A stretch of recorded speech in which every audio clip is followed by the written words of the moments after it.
আসসালামু আলাইকুম। আজকে আমরা কুমড়ো ভুঁই স্প্রে করছি। আমাদের আরিফ চাচা আমাদের কুমড়ো ভুঁই স্প্রে করতেছে। পোকার আক্রমণ প্রচুর কুমড়ো ভুঁইতে। এখানে আজকে আমরা সব থেকে ভালো ইন্ডিয়ান ইনসিপিও স্প্রে করছি।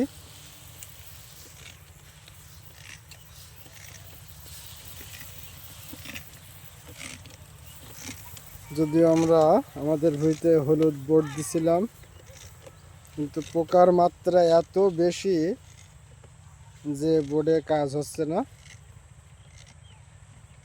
স্প্রে না করলে নয়। তো আমরা আজকের এই যে বিকালবেলা আমাদের ভুঁই স্প্রে করছি এবং আগামীকাল আমরা আবার সেচ দিব, কারণ ভুঁই শুকিয়েও গেছে। তো আল্লাহর রহমতে আমাদের কুমড়ো খেতে প্রচুর পরিমাণে কুমড়োর জালি আসছে। কুমড়োর জালি যাচ্ছে আল্লাহর মতে অনেক ভালো।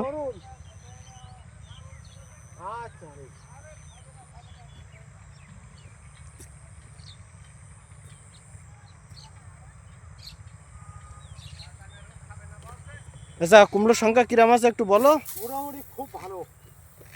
এখন হবে বলতে পোকায় দগ্ধ করে দিচ্ছে। পোকায় দগ্ধ করে দিচ্ছে। পোকায় একদম শেষ। এখন ভোগান কি আল্লাহ সেই জন্য পোকার আক্রমণ করে দিচ্ছে। এখন যে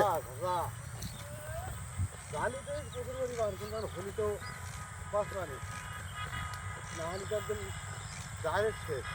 আমাদের ফুলকপি যারা মরাবো, আমাদের ফুলকপি শেষ হয়ে যাবা।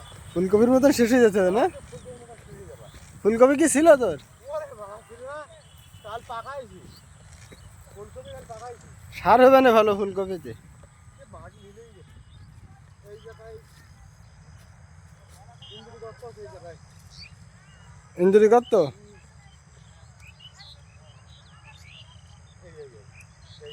তাই তো ওখানে সে গ্যাস ট্যাবলেট এনে দিতে হবে জায়গায়। 10-12টা ট্যাবলেট আনতে হবে। ঠিক আছে।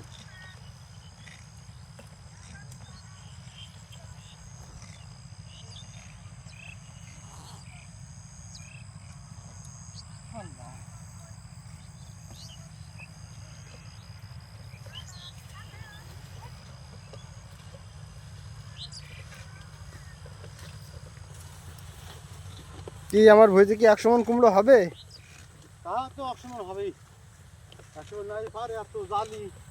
আল্লাহ যদি যায়, পোকায় যদি আক্রমণ না করে, তাহলে হবে 100 মণ। 100 হয়ে যাবে।